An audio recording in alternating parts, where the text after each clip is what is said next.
Mirë se vini në këtë analizë thelbësore. Sot do të zhytemi në një nga konceptet më magjepsëse që na vjen nga thellësia e historisë, dy shtyllat misterioze, Boaz dhe Gjakin. E dini një fakt vërtet befasues? Këto kolona të lashta prej bronzi peshonin 10 tonë secila, por në fakt pesha e tyre e vërtet nuk ishte fizike. Pesha më e madhe qëndronte pikërisht te sekreti i jashtëzakonshëm që ato mbanin. Në pamje të parë mund të duken thjesht si struktura gjygante arkitekturore, por përmes materialeve që po analizojmë sot, do të zbulojmë se ato mbartin një domethënie të jashtëzakonshme ezoterike. Nuk kemi të bëjmë fare me gjeometri apo metal, por me simbole të thella të dualizmit njerëzor. Le të zbulojmë së bashku se si këto dy kolona përfaqësojnë forcat universale që mbajnë në ekuilibër jetën, mendjen dhe vetë shpirtin ton. Pra, pyetja që shtrohet natyrshëm kur përballemi me këto simbole është çfarë fshihet saktësisht përtej këtyre shtyllave të lashta prej bronzi. Ky nuk është thjesht një detaj i bukur i një ndërtese të vjetër, absolutisht jo. Është një ftesë e fuqishme. Është ftesa për të bërë një kalim simbolik, për të lënë pas atë gjendjen e zakonshme të ignorancës dhe për të ecur drejt një ndriçimi të plot ezoterik. Për ata që janë të gatshëm të shohin përtej të dukshmes, këto dy kolona shfehin sekrete vërtet të mëdha të transformimit njerëzor. Pjesa e parë, porta simbolike e iniciimit. Historikisht, e dim shumë mirë nga tekstet e vjetra që këto kolona u vendosën fillimisht në hyrje të tempullit të Solomonit, por brenda traditës ezoterike, kuptimi i tyre ka përcen krejtësisht strukturën prej guri e bronzi. Ato shërbejnë si një portë e vërtet iniciatike, ku shfaqet një kontrast total. Imagjinoni pak botën jashtë tyre kolonave. Ajo përfaqëson ignorancën, kaosin e zhurmëshmërisë të përditshmërisë, errësirën, atë që në gjuhën ezoterike quhet profania. Ndërkohë, ana tjetër zbulon krejt të kundërtën, dritën, rregullin e përsosur dhe një transformim të thellë shpirtëror. Të kalojmë atë porte do të thot fjalë për fjalë të lëm pas zhurmën e botës fizike për të gjetur qartësinë brenda tempullit të dijes. Kalojmë te pika e dytë, dualiteti universal i natyrës. Tani, nëse bëjmë një hap pas dhe zgjerojmë këndvështrimin ton nga hyrja e një tempulli specifik për të parë të gjithë kozmosin, do të kuptojmë diçka fantastike. E gjithë jeta dhe vetë universi funksionojnë eksaktësisht si një ekuilibër i vazhdueshëm i forcave të kundërta.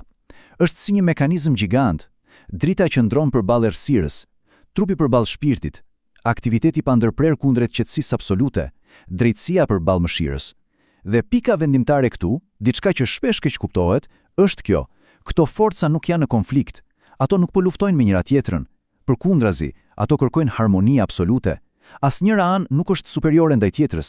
Është pikërisht bashkëpunimi i tyre që sjell në jetë rregullin e vet kozmosit. Seksioni 3.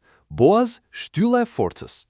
Le të përqendrohemi te shtylla e parë. Këtu kemi të bëjmë një energji masive të papërkulshme. Fjala Boaz përkthehet fjalë për fjalë nga hebraishtja si në forth ose forca është në të. Ajo flet për stabilitetin e hekurt, disiplinën e pathyeshme dhe vetë bazën toksore. Por bëni kujdes, nuk po flasim thjesht për forcë brutale fizike. Jo, në një rafsh thellësisht shpirtëror, Boaz përfaqëson atë kurajon e madhe morale dhe qëndrueshmërinë e jashtëzakonshme që na duhet për të përballuar stuhit më të rënda të jetës. Është ai kontrolli thelbësor dhe rezistenca absolute pa të cilën thelbi ynë do të thyeshi si një fije shkërpece.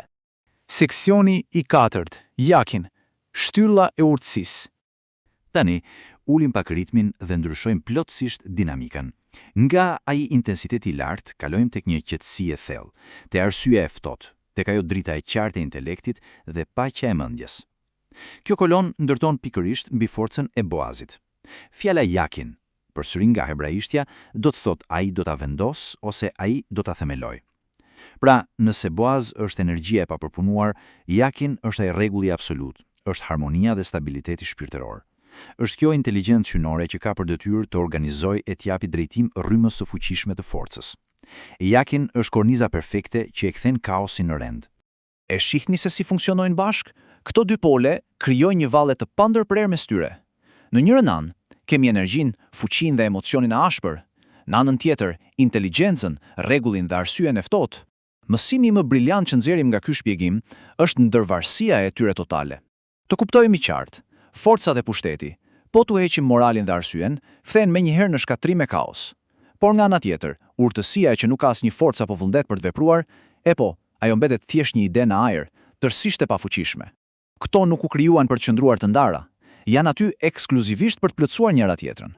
Dhe prisni se nuk mbaron me kaq. Edhe detajet më të vogla, ornamentet e jashtme të këtyre shtyllave flasin vërtet shumë.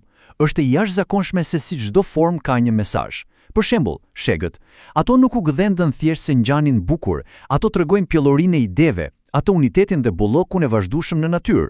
Pastaj kemi rrjetat e gdhendura, të cilat përfaqësojnë pikërisht lidhjen e thellë të pashkëputshme mes të gjithë njerëzve, ndërsa zambakët, me formën e tyre sublime, reflektojnë pastërtinë dhe dritën e lartë shpirtërore. Praktikisht, secili nga këto detaje funksionon si një leksion i hapur mbi anën më të mirë të natyrës njerëzore. Seksioni i 5. Ndërtimi i tempullit të brendshëm. Këtu arrin tek thelbi i vërtet, te zbulimi më i madh ezoterik i gjithë këtij materiali. E vërteta është se këto struktura titanike nuk po flasin as pak për një godinë të lashtë. Ato po përshkruajnë me detaje peizazhin ton të brendshëm, po flasin për psikikën e njerëzit. Brenda nesh ne kemi arsyen në një krah, emocionin në tjetrin, kemi vullnetin që na shtyn përpara, por edhe reflektimin që na frenon. Kemi ambicien e madhe, por edhe përullsinë e domosdoshme. Analiza është e prerë, e vetmja mënyrë për të gjetur paqen është kur këto forca të brendshme ekuilibrohen me saktësi. Sapo ta anojmë verbërisht vetëm nga njëra anë, rrezikojmë menjëherë ekstremizmin dhe aty harmonia e brendshme thyhet. Në fund fare, mësimi universal që marrim është ky. Tempulli i vërtet ndërtohet gjithmonë brenda shpirtit njerëzor, nuk është diçka fizike. I gjithë ai udhtim mistik, kalimi nga profania te drita, nuk ndodh diku jashtë nesh në ndërtesa të vjetra. Jo, është një punë e përditshme, e pandërkrerë. Është vetë disiplina jone e vërtet për të ndërtuar një karakter solid, ku ekuilibri arrin të fitojë çdo ditë betejën kundër kaosit. Dhe për ta mbyllur këtë analizë kaq domethënëse, le ta lëmë këtë pyetje madhore të ehojë për pak. A i kemi vërtet të balancuara forcat e forcës dhe të urtësisë brenda tempullit ton të brendshëm? Sepse kuptuam që ky udhtim mes kolonave Boaz dhe Jakin nuk është as pak një prallë e lashtë arkitekturore, por është betejë dhe qëllimi i madh i një jete të tërë në kërkim të ekuilibrit të përsosur. Faleminderit që ndoqët këtë shpjegim deri në fund, shpresojmë t'ju ketë dhënë një perspektivë krejtësisht të re.